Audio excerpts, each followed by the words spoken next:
we remain steadfast in our commitment in delivering local news that matters, stories that inspire, enriching the lives of Filipinos in the Philippines and across the globe.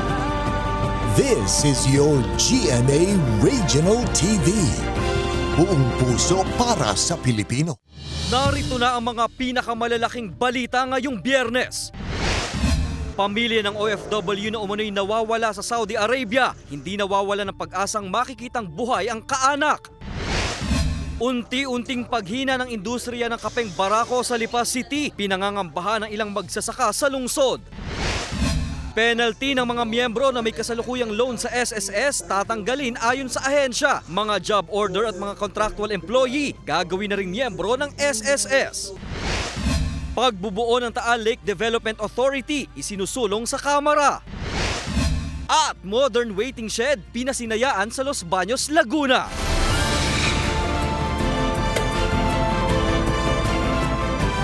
Ito ang GMA Regional TV, Balitang Southern Tagalog. Magandang hapon mga kapuso, narito na ang Balitang Southern Tagalog. Hatid namin ang mga pinakamalaki at pinakahuling balita sa Timog Katagalugan. Live mula rito sa GMA Batangas Station, ako po si Ace Medrano. Hindi nawawala ng pag-asa ang pamilya ng OFW na umano'y nawawala sa Saudi Arabia na makikitang buhay ang kaanak. Narito ang report ni Paul Hernandez. Pinanghahawakan pa rin ni Cristina ang pag-asang mahahanap ang kapatid na OFW na si Divina Yap na lagpas 6 na buwan nang nawawala sa Dammam, Saudi Arabia. Bumuhos daw ang mensahe sa kanila ng mga kababayang nasa Saudi na tutulungan silang mahanap ang OFW. Napanood po nila na interview sa akin, pinost po nila doon sa ibang bansa. Kaya po mas marami daw pong nagtatanong sa kanila kung ano daw pong nangyari talaga sa aking kapatid. Sana po mas malaking maitulong nila sa akin. Sa pagpunta nila sa opisina sa Department of Migrant Workers o DMW para mag-follow up, nakausap daw nito ang agency ni Divina. May mga karagdagang papeles ding pinasusumite ang OWA kina Cristina. Sinabi raw ng ahensya sa pamilya na hindi pinababayaan ang kaso. Ngayon po kahit paano, mas una silang nag-update sa akin na huwag daw po kami mag-alala na makikita din namin ang aming kapatid. Ipapakalat na rin daw ang impormasyon sa social media sa Saudi para mas mabilis na matunto ng kinaroroonan ni Divina. Iniisip ko sana ano lang siya, yung pinagbili lang siya ng amo niya o kinulong lang. Yun po iniisip ko lang lagi na nabuhay pa siya, makakauwi pa siya sa amin ng buo, ng buhay. Sa ipinadalang mensahe ng agency ni Divina, may ugnayan daw sila sa pamilya, DMW at OWA. Sinabi rin itong nag-post na sila ng anunsyo sa Riyadh page tungkol sa pagkawala ng OFW. Ayon naman sa OWA, wala silang direktang komunikasyon sa amo ni Divina. Pero sa huli raw balita sa kanila ng Foreign Recruitment Agency o FRA, posible umanong tumakas sa amo si Divina. Ang nakalagay kasi dito yung update ng FRA ay parang nag-run away lang daw si OFW Yap. So ibig sabihin, hindi pa rin malinaw kasi wala pang update na talagang yung whereabouts niya ay kung nasaan na siya. Si Divina ang domestic helper sa Saudi Arabia na humingi ng saklolo sa kaanak noong November 2023 dahil sa banta umano sa kanyang buhay. Kasama si Kel Ravaca, Paul Hernandez, Balitang Southern Tagalog. Matapos sa magkasunod na linggong bawas presyo sa mga produktong petrolyo, dagdag bawas naman ang aasahan sa susunod na linggo. Batay sa 4-day trading ayon sa Department of Energy, may bawas presyo na 53 centavos sa kada litro ng gasolina. Naitala sa unang 2 linggo ngayong Mayo ang rollback sa presyo ng gasolina at ito na ikatlong sunod na linggo na may pagbaba sa presyo nito. Pero sa diesel at kerosene, 11 hanggang 12 centavos sa kada litro ang aasahang taas presyo sa susunod na linggo. Maaari pa itong mabago kung saan i-aanunsyo sa Lunes ang pinal na presyo at ipatutupad naman sa Martes. Tatanggalin ang penalty ng mga miyembro na may kasalukuyang loan sa SSS ayon sa ahensya. Narito ang report ni Denise Abante. Malaki ang pakinabang ng 33 anyos na seaman na si Mark sa pagiging miyembro sa Social Security System o SSS. Bukod sa nakakapag-loan, may mga nakiklaim din daw siyang benefits dito. Matagal-tagal ako hindi nakakasakay. Ginagamit ko din siya na pang araw-araw at saka pagka may requirements, mga requirements, gano'n po. Itutuloy-tuloy daw niya ang paghuhulog dito para siguradong may pensyon, oras na magretiro. Sa isang pagtitipon kaninang umaga ng SSS sa Lipa City, malinaw na inilahad ng ahensya na aalisin na nila ang penalty ng mga may kasalukuyang loan para hindi na sila mahirapan sa pagbabayad. Lahat ng may past due loans sa SSS, sa kanilang personal loans, mag-apply, pumunta sila sa opisina namin, mag-apply sila ng Conso loan. Sisiguraduhin ko, waive lahat ang penalty. Lahat ng educational loans, lagyan natin ng insurance para yung sitwasyon na gano'n, hindi na magbabayad yun. Kasunod dito, nagkaroon ng isang stakeholders forum kung saan pumirma sa Memorandum of Agreement ang ilang LGU. Dito nakasaad na kailangan maging miyembro ng SSS sa mga job order at mga contractual employees, maging ang ilan pang nagseserbisyo sa publiko na hindi pa nagpapamiyembro. Isa na rito ang barangay kagawad na si Arnel na ngayon lang daw kukuha ng SSS number. Dahil dito ay parang nagkameron ako na para kumuha. Base sa paliwanag nila, napakaganda. Pagtanda namin ay magagamit namin ito sa pensyon habang wala kaming trabaho na. Ay malaking tulong sa amin ito para sa aming pag-araw-araw na. No? Malaking tulong umano sa ahensya ang paglapit nila sa mga lungsod at bayan upang manghikayat ng mga miyembro. Dati po ang SSS, 1 million members a year lang kami. 1 million, more or less. Ngayon ho, first quarter pa lang, 1 million members na kami. Bago! Nais ng ahensya na lahat ng mamamayang Pilipino ay maging miyembro ng SSS. Ang benefits natin is from womb to tomb. So pinapanganak pa lang, meron ng maternity benefit yung nanay nung nagiging membro. Pag nagtrabaho, magkaka-sickness benefit. Pag nagtatrabaho rin, nabaldado, injured, meron pa rin kaming disability. Ang ginagawa natin para maging aware yung mga membro na dapat siguraduhin nila na sila yung maparhiso at maging membro ng SSS. Ang 58 anyos na si Mang Virgilio nais raw na mag-renew ng kanyang membership. Sa gaya kong may edad na din, ay siyempre pag lahat naman doon pupunta sa... Pag nawala na, may maiiwan ako sa pamilya. Napakalaking tulong pag may benepisyo. Pagtitiyak ng ahensya, dahil sila ay nakapaghulog ng SSS membership, magkakaroon ng pensyon. Di ba gusto natin tawag? Ano gusto mong tawag? Beggar, namamalimos o pensionado? Siyempre pensionado. Pensionadong hindi umaasa sa porpis. Aktibo kami ngayon sa pagre-rehiso ng mga membro. Talagang gusto sana namin lahat ng mga mamamayan maging member ng SSS. Kasama si J.R. Manjares, Denise Abante, Balitang Southern Tagalog. Bumaba ngayong taon ang bilang ng mga sasailalim sa Special Program for Employment of Students kumpara noong nakarang taon ayon sa PESO Batangas City. Alamin yan sa report ni Paul Hernandez. Produkto ng side hustle o yun bang part-time sa trabaho ang 26 anyos na si EJ. Pinagsabay niya raw noon ang pag-aaral at pagsa-sideline. Nagbunga naman ang lahat ng naranasan at natutunan sa mga pinagdaan ng trabaho. Mechanical engineer na siya ngayon at nagtatrabaho sa isang manufacturing company. Especially yung pagkikipag-communicate sa mga immediate superior. So yun yung mga natutunan ko during side hustle. Ganyan ang gustong ituro ng Public Employment Service Office o PESO Batangas City ngayong sasabak na sa Special Program for Employment of Students o SPES ang mahigit 60 estudyante sa susunod na buwan. Nabagamat mas kakaunti ang bilang ngayon kumpara noong isang taon na may mahigit sa 100 ay tinitiyak na may matututunan ang mga sasabak sa summer job. Ang ginagawa kasi namin, since may konti pa kaming budget na natitira, shoulder namin yung second batch ng SPES grantees. May sweldo ang pagtatrabaho nila, kaya bukod sa karanasan, dito masusubok ang disiplina at responsibilidad ng mga estudyante sa tamang paghawak sa kinita sa trabaho. Yung demeanor nila sa office, the work ethics, matutunan nila, and at the same time ay matuto sila ng mga office works and the values sa loob ng opisina. Ayon sa PESO, naging masusi ang screening sa application at ang oportunidad na makapagtrabaho sa iba't ibang opisina ng LGU ay mapupunta dapat sa deserving na estudyante. 20 araw lang ang itatagal ng summer job kung saan katuwang ng PESO ang Labor Department. Kasama si Kel Ravaca, Paul Hernandez, Balitang Southern Tagalog.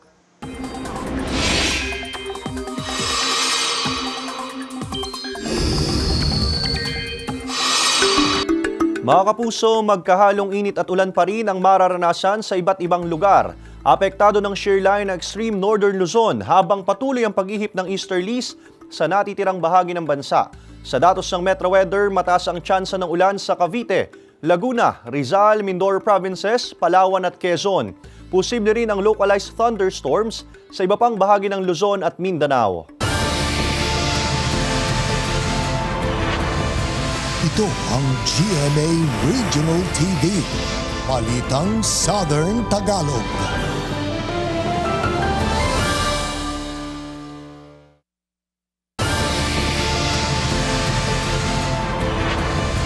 Ito ang GMA Regional TV, Balitang Southern Tagalog. Sa inilabas na datos ng PHIVOLCS, umabot sa 5 mahihinang phreatic eruptions ang naitala ng ahensya sa Bulkang Taal kahapon. Sa pagitan niya ng 8:45 ng umaga hanggang pasado alas 11 kagabi na tumagal ng 2 hanggang 5 minuto. Wala namang naitalang volcanic smog o VOG dahil sa naitalang aktibidad sa bulkan. Samantala nakapagtala rin ng 4 na volcanic earthquakes kabilang ang isang volcanic tremor sa Bulkang Taal na tumagal ng 551 minuto. Umaabot naman sa halos 6,000 tonelada ng sulfur dioxide o asupre ang inilabas ng bulkan. Nasa 2,400 meters ang taas ng plume nito na napadpad sa kanluran, Hilagang Kanluran. Nananatili sa Alert Level 1 ang Bulkang Taal. Isinusulong sa Kamara ang pagbubuo ng Taal Lake Development Authority. Ang regulasyon, proteksyon at konserbasyon sa lawa, layo ng panukalang batas. Para sa detalye, makakasama natin live si Paul Hernandez. Paul?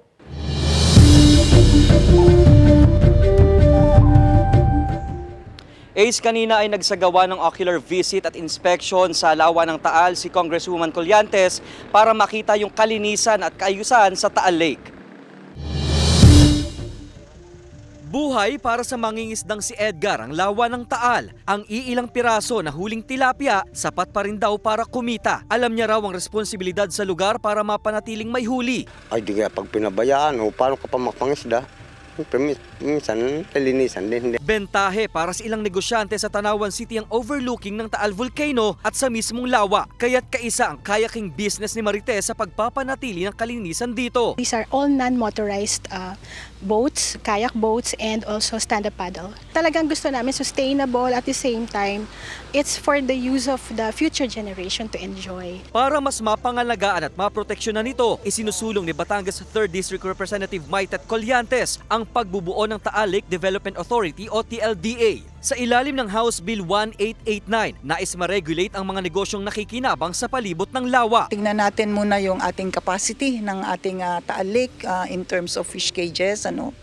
Gusto rin nating malaman yung mga basura na nakakalat, kung meron man tayong mga basura, at yung mga illegal structures kagaya ng mga fish pens na illegal din na nandyan sa ating lawa ng Taal. Isinalang nasa pulong ang panukalang ito sa Committee on Government Enterprises and Privatization sa Kamara. Itong ating Taal Lake na ito is covered ng 17 munisipyo at 3 city.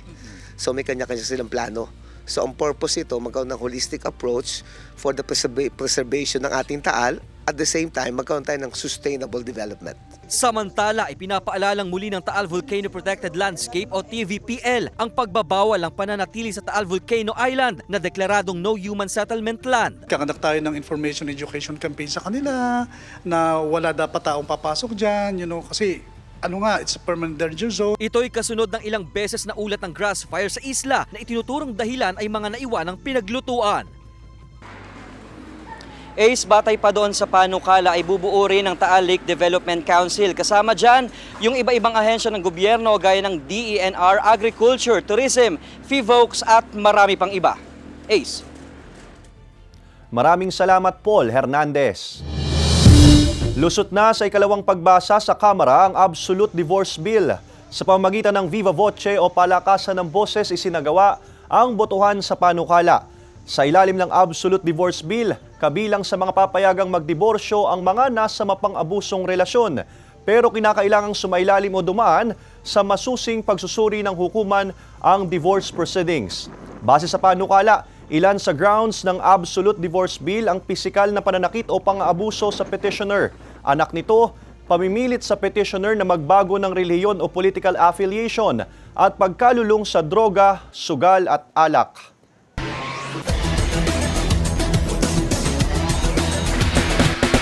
Magsisimula na sa linggo ang NCAA Season 99 Volleyball Final Series.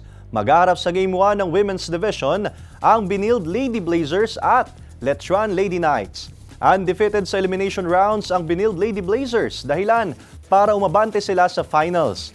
Balik finals naman ang Letran Lady Knights, kung saan huling beses na nakarating sila sa Final Four ay noong 2012 na Season 87. Kasalukuyang nasa 38-match winning streak ang Benilde Lady Blazers, habang ang Lady Knights naman ay mayroong 8 NCAA championships.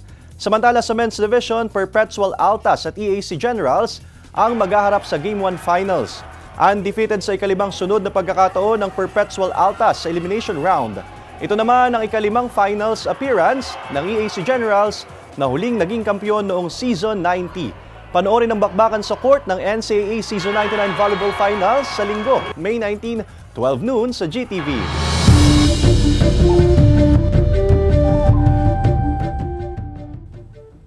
Mga kapuso, ito ang inyong GMA Regional TV interview sa Balitang Southern Tagalog. Nagsimula na kahapon ang random inspection ng LTFRB-4A sa mga pampasaherong traditional jeepney, kasabay ng pagtatapos ng ibinigay na grace period para sa mga hindi pa nagpa-consolidate. Kaugnay niyan ay makakapanayam natin ngayong hapon si Ginoong Lumer Bernabe, ang Regional Director ng LTFRB-4A. Magandang hapon po, Sir Lumer. Sa inyong lahat at sa inyong mga tagapanood. Sir, may mga na-monitor po ba kayo na hindi consolidated pero tuloy pa rin ang biyahe? Sa ating pagmamonitor, wala tayong nakitang pagbabago o kabawasan sa mga bumibiyaheng mga sasakyan. Subalit patuloy ang ating pagbibigay ng impormasyon na simula kahapon, ang lahat ng hindi nag-consolidate ay hindi na authorized na mamasada sa ating mga kakalsadahan. Sir, ano po ang gagawin sa mga hindi consolidated pero bumibiyahe pa rin po? Sa ngayon naman, ang masasabi ko lang, kami ay nagpadala ng karapatang show cause order sa kanila upang kanilang ipaliwanag ang mga kadahilanan kung bakit hindi sila nakapag-consolidate. So, magkakaroon kami ng hearing simula sa susunod na linggo upang pakinggan ang kanilang sides tungkol sa issue na ito. At sa ngayon, puro pagpapaalala lamang ang ginagawa namin sa mga hindi nakapag-consolidate na ating mga jeepney operators and drivers. Sir, may ilang drivers and operators na ang tanging pinanghahawakan ay application for consolidation. Pwede pa rin po ba silang bumiyahe? Yung pong may mga application for consolidation ay patuloy namin silang pinaprocess ang kanilang mga papeles. Kung sila ay nabigyan ng provisional authority, ay pwede silang magbiyahe. Pero kung wala silang provisional authority, hindi po sila authorized magbiyahe. Sir, sa May 21 ang unang araw ng hearing para sa mga nabigyan ng show cause order. Ilan po ba nakatakdang i-hearing sa araw na yan? Meron po tayong 100 ka-schedule sa araw na yan. Kaya susunod-sunod pong mga araw yan, 50 sa umaga at 50 sa hapon. So tuloy-tuloy po yan. Ano naman po ang susunod na hakbang pagkatapos ng hearing? Kapag napatunayan natin na wala silang valid na kadahilanan kung bakit hindi sila nakasama sa konsolidasyon, ang kasunod po nito ay ang pag-i-issue ng cancellation or revocation of their individual franchises. Sir, ano po yung mga halimbawa ng mga valid na excuse o para po hindi sila makapag-consolidate na nabanggit nyo nga po kanina na kung valid naman ang dahilan o reason, ano po ba example noon? Hindi ko po masasagot yan dahil as far as we are concerned, naibigay po namin ang napakahabang palugit na upang sila ay makapag-consolidate. Ang amin pong dissemination sa bawat isa, saka kaparaanan din po ng ating mga pahayagan at ganoon din po ang radyo at TV kung saan sinasabi natin kung kailan ang deadline. Kaya sa akin pong parte ay wala po akong maisip na dahilan kung ang isang individual operator o driver ay hindi nakapag-consolidate. Sa mga na-issuehan po ng show cause order, wag po nating alisin ang karapatan nating marinig ang ating panig. Tayo po ay umattend sa nakatakdang araw o schedule ng ating hearing. Maghihintay po kami sa aming opisina upang pakinggan ang inyong panig. At sa mga ating naman pong mananakay, kayo po ay tinitiyak namin na mayroong masasakyan sa lahat ng mga ruta na ating kung saan ating traditional na ruta na sinasakyan. Umasa po kayo ang patuloy na pagtulong ng LTFRB4A sa ating mga mananakay at sa mga super at operator na nakapag-consolidate. At yun naman pong hindi nakapag-consolidate, bukas po ang aming opisina. Kung ano po ang aming maitutulong ay aming kayong tutulungan sa abot ng aming kakayahan in accordance with the rules and regulation of LTFRB. Maraming salamat po. Maraming salamat din po, Regional Director Lumer Bernabe ng LTFRB4A.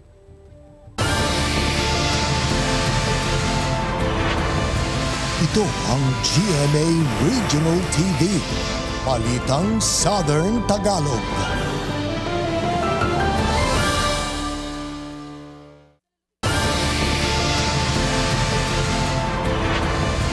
Ito ang GMA Regional TV, Balitang Southern Tagalog. Pinangangambahan ng ilang magsasaka ang unti-unting paghina ng industriya ng kapeng barako sa Lipa City. Para sa detalye, makakasama natin live si Denise Abante. Denise.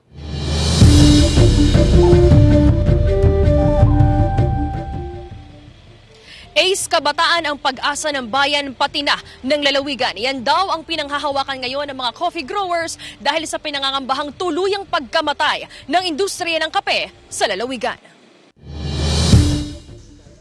Pebrero ngayong taon nang unang bisitahin ng GMA Regional TV, Balitang Southern Tagalog ang nasa humigit kumulang 3 ektaryang taniman ng kape ni Mang Antonio sa Barangay Lodlod sa Lipa City. May kahitikan pa sa bunga ang ilang puno ng kapeng barako. Sa kabila nito, may pangamba noon si Mang Antonio dahil sa unti-unting pagtamlay ng industriya ng kape sa kanilang lugar. Iilan na lang daw kasi sila na nagtatanim ng kape sa lungsod. Muling binalikan ng news team si Mang Antonio ngayong araw. Malungkot niyang ibinalita na tuluyan na siyang bumitaw sa pagtatanim ng kape. Binebenta ko na.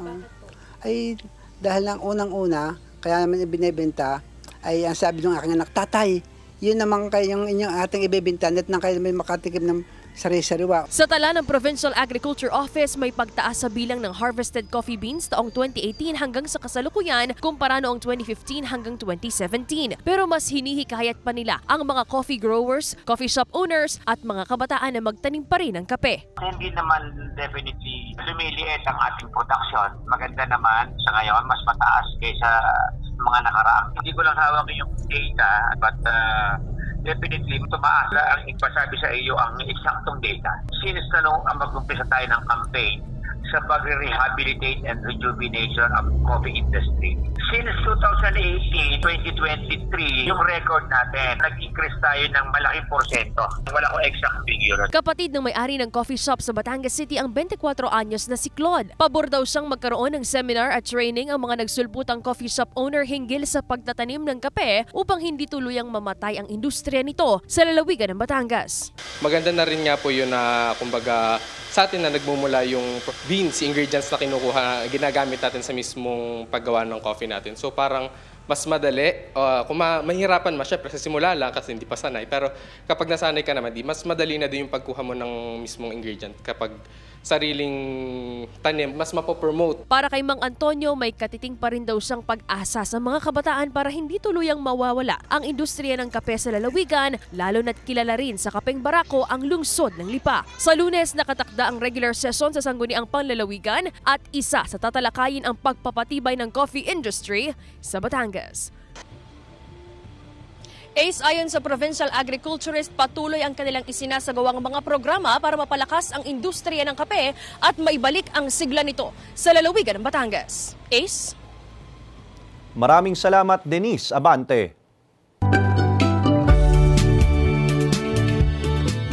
Patok na pasyala ng mga solo traveler, magbabarkada at magkakaanak ang Batangas. Ilan sa may enjoy sa lalawigan ng underwater adventure, tour sa mga lumang bahay at masasarap na pagkain. Tungayan yan sa report ni Paul Hernandez.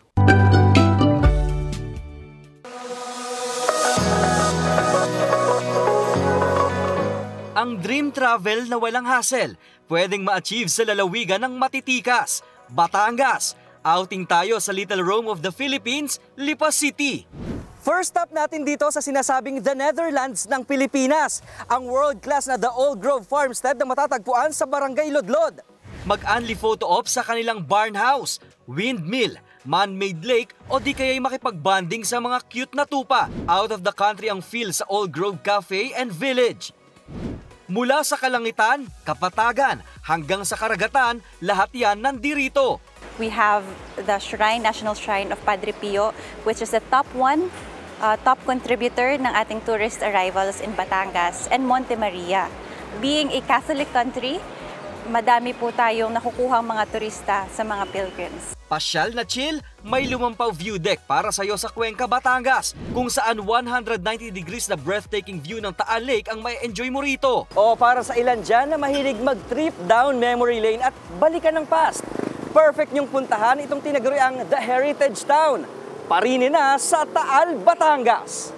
Ultimate throwback ang pasyal sa Villa Tortuga na itinayo taong 1800. Mula sa Gahol family, ipinasa ito sa angkan ng Garcia Leonor at ngayon costume rental studio na. May experiential tour pa nga rito sa Villa Tortuga. May mga costume na pwedeng isuot ng mga bisita para mas maramdaman ang pagbabalik sa nakaraan. Gaya na lamang nito. Bukod sa nakita nilang maganda at masarap pumasyal sa Batangas, malalambing ang mga Batanggenyo kahit sinasabi nating tayo ay barako. No, yan yung pwede nating sabihin na number 1 contributor why we have repeat tourists. Ang Batangas Expedition, hindi kumpleto kung walang food trip. Ang lapot at linamnam ng lomi, malasang lechon, sumisipang sarap ng kapeng barako at binabalik-balik ang goto. Lahat yan dito mo lang malalasap. Endless ang fun ngayong summer dito. Solo traveler ka man or with barkada o di kaya'y kasama ang pamilya. Welcome ang lahat sa lalawigan ng magigiting. Kasama si Buhay Adante Jr., Paul Hernandez. Balitang Southern Tagalog.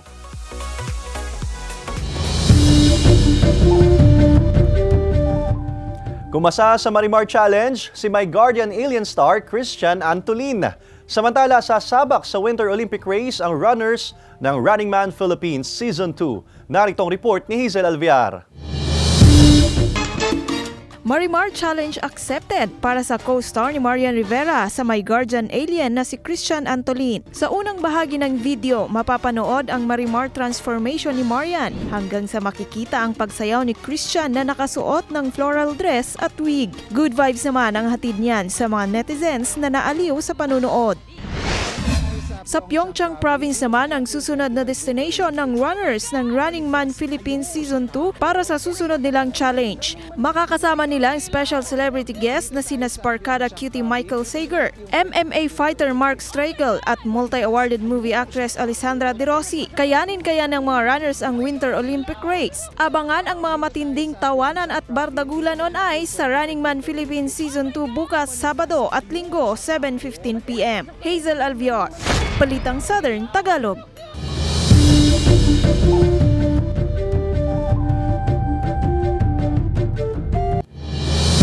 Binuksan na sa publiko ang itinayong modern waiting shed sa Lopez Elementary School sa Barangay Batong Malaki sa Los Baños, Laguna. Pinasinayaan ito ng lokal na pamahalaan ngayong araw, May 17. Layon daw ng proyekto na magbigay ginhawa sa mga naghihintay ng masasakyan. Dahil bukod sa ceiling fan, mayroon ding inilagay na vendo machine, laman ng mga lokal na produkto. Naglagay din ng LED screen sa lugar. May mga nakatalagang opisyal ng barangay na magbabantay sa lugar upang mapanatili ang kaayusan at kalinisan sa modern waiting shed. Samantala, nakatakda ring magtayo ang lokal na pamahalaan ng modern waiting shed sa lahat ng mga pampublikong paaralan at mga pangunahing sakayan o transportasyon sa bayan. Samantala, mapapanood niyo po ang episode na ito at iba pang pinakahuling lokal na balita sa official website ng GMA Regional TV, www.gmaregionaltv.com. Pwede rin kayong bumisita sa aming official YouTube channel, GMA Regional TV, at i-click ang subscribe button para sa pinakamainit na balita mula sa rehiyon. Dahil sa GMA Regional TV, local news matters. At yan ang mga pinakamalaki at pinakahuling balita sa Timog Katagalugan. Maraming salamat sa pagsama sa amin pati na mga kapuso sa ibang bansa na tumutok sa mga balita sa rehiyon. Kami, ang GMA Regional TV Balitang Southern Tagalog. Buong puwersa para sa mas malaking misyon at mas malawak na paglilingkod sa bayan.